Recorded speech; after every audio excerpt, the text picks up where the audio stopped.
Então a gente vai avaliar vagas aí de front-end, back-end, full stack. Então as vagas aí que eu trouxe para vocês. Vamos ver se a gente vai passar raiva ou não, olhando algumas dessas vagas, tá? Mas eu tentei pegar vagas que realmente vocês conseguiriam aplicar, né? E conseguir o primeiro emprego. E eu vou explicando, né? Tudo que tem de detalhe da vaga. Depois, no final, eu vou falar também como que vocês fazem para realmente conseguir uma vaga dessas. O que tu tem que fazer, como é que teu currículo tem que estar, quais projetos tu pode fazer, né? Então, a gente vai tentar dar esse panorama geral, essa visão geral, até para que tu entenda a importância de tu começar o quanto antes a buscar as vagas. A primeira vaga é uma vaga remota, né? Desenvolvedor Web Junior React. Aqui tem responsabilidades, atribuições, esse tipo de coisa, né? Essa vaga aqui tá na GUP, tá? É Contato Seguro, o nome da empresa? Eu acho. Não sei cadê o nome, mas deve ser Contato Seguro, tá? Então, responsabilidades e atribuições. Manutenção do sistema, desenvolvimento de novas funcionalidades, né? Até aí, nada novo.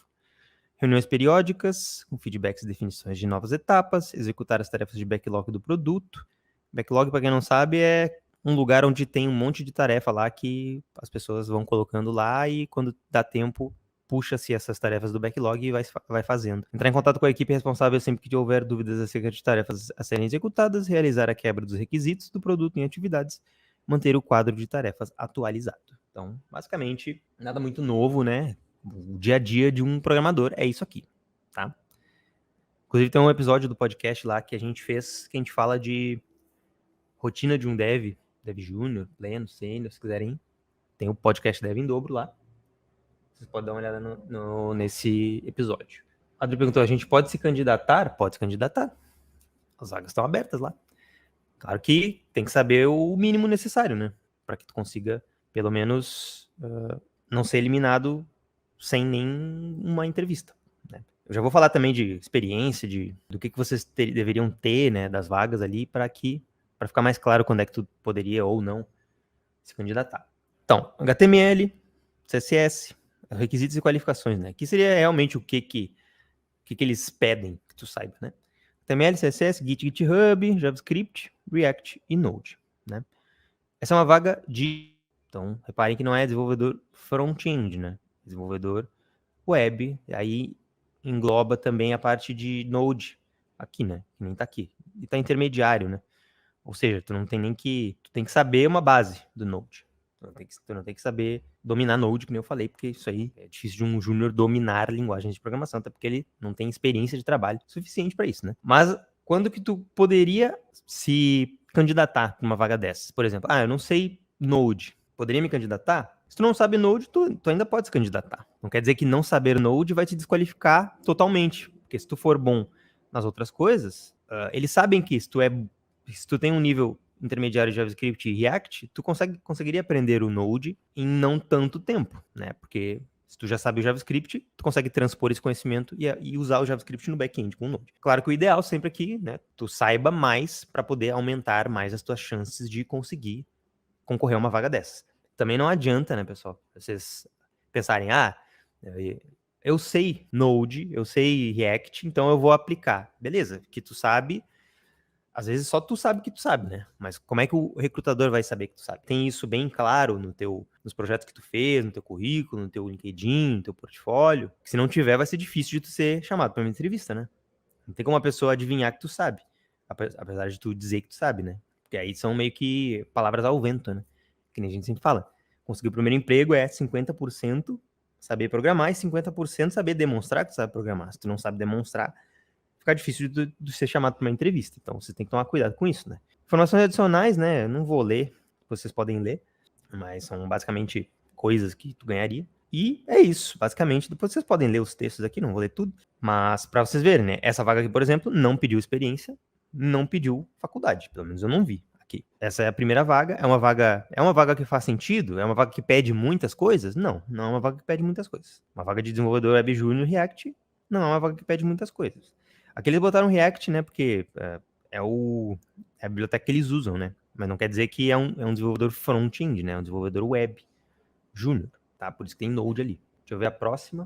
A próxima é essa aqui, desenvolvedor júnior. Esse grupo Skill, não sei exatamente que empresa é. E as vagas que eu vou falar aqui também, né? as empresas elas colocaram essas vagas públicas, então qualquer pessoa pode ver, né? E não vou falar mal das empresas, nem das vagas, até porque eu não conheço a empresa, né? Mas a gente vai só avaliar se são vagas que fazem sentido, né? Para uma pessoa que é do nível júnior. Então essa vaga aqui também é uma vaga de desenvolvedor júnior, tá? Deixa eu ver se tem alguma coisa mais aqui em cima. Full time, blá blá blá, nada muito relevante para nós. Vamos olhar então a parte que realmente é importante, que é a parte de conhecimentos, né? Conhecimentos específicos: Git, ferramenta de controle de versão, React, HTML, CSS e JavaScript. Até aí, nada muito fora do comum, né? Banco de dados, relacional, preferencialmente PostgreSQL e o Node.js. Então, também é uma vaga full stack essa aqui, né? Conhecimentos desejáveis: Linux, Firebase e RabbitMQ. Aqui, conhecimentos desejáveis é aquela coisa, né? Não tem tanto problema, né? Desde que tu saiba as outras. Então, lembrem-se disso. Se é desejável, tu pode ou não saber aquilo ali, tá? Inclusive, já uma dica, vocês podem ter um Notion de vocês, um lugar que vocês fazem anotações, que vocês anotam conhecimentos desejáveis que vocês veem nas vagas. E daí, se vocês tiverem um tempinho, vocês podem dar uma pesquisada sobre esses assuntos, né? Então, pega um vídeo do YouTube que fala ali sobre Firebase. Pega um podcast que fala sobre Linux. Dá uma escutada. Pelo menos para se inteirar, para ver como é, para que se usa isso, qual o problema resolve. Para que se tu chegar numa entrevista dessas, mesmo que tu não saiba realmente criar uma aplicação usando Firebase, tu vai poder conversar ali com a pessoa e ela vai ver, não, essa pessoa realmente, ela pelo menos sabe o que é, né? Então, já é um passo a mais. Mesmo que tu diga que tu nunca usou isso numa aplicação, por exemplo. Aqui eles pedem informação acadêmica, ó, ciência da computação, ciência de informação ou áreas afins. Apesar de eles não terem colocado que é uma vaga de estágio, né? Pelo menos eu não vi aqui. Então, eles pedem aqui a formação, mas formação é aquilo, né, pessoal? Não é porque a pessoa está fazendo sistemas de informação, por exemplo, que ela vai ter conhecimento nessas tecnologias aqui. Muito provavelmente, a faculdade não vai ensinar ela tudo isso aqui que vocês estão vendo. Vai ensinar algumas coisas, né? Mas não tudo. Muitas vezes a tua faculdade nem te mostra Node, por exemplo. E daí, o que adianta tu ter a formação se tu não tem os conhecimentos necessários para a vaga? Não adianta nada. A empresa vai dar preferência. Eu não estou falando que essa aqui vai fazer isso, né? Mas, por exemplo, nas empresas que eu já contratei devs, né, para trabalhar junto comigo, e eu olhava se a pessoa tinha realmente a capacidade de fazer o que a vaga precisava, né? Não era a formação que eu levava em consideração para fazer uma contratação. E a empresa também não vai, né? A empresa vai querer ver se tu realmente consegue entregar isso aqui, essas linguagens, trabalhar no software delas ali, e não se tu tem ciência da computação ou se tu tem sistema da informação, tá? Tu pode, inclusive, pegar uma vaga se tá entre tu e uma pessoa que tem formação e tu não tem, e tu tem os conhecimentos e a pessoa não tem os conhecimentos necessários, é muito provável que tu vai pegar a vaga, né?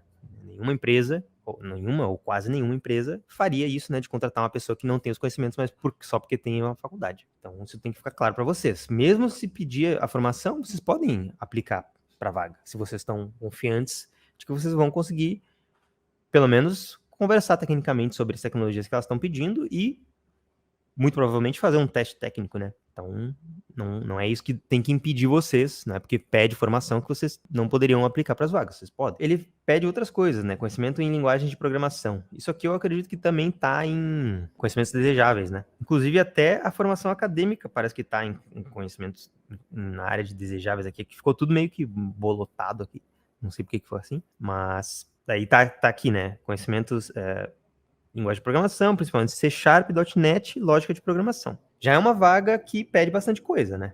Não é todo júnior, às vezes nem um programador mais sênior, mais pleno, que vai saber JavaScript, React, Node, C#, .NET, bastante coisa. Eu acredito que essas aqui, como ficou tudo meio embolotado aqui, eu acredito que essas aqui também são desejáveis, né? Não são obrigatórias, até porque senão vai ficar difícil de pegar um desenvolvedor júnior que saiba C#, .NET e JavaScript desse jeito. Quer assistir esse conteúdo completo? Então se inscreve aqui no nosso canal, dá uma olhada em todos os nossos vídeos e não esquece de ativar o sininho para não perder os vídeos novos também, beleza? Um abraço.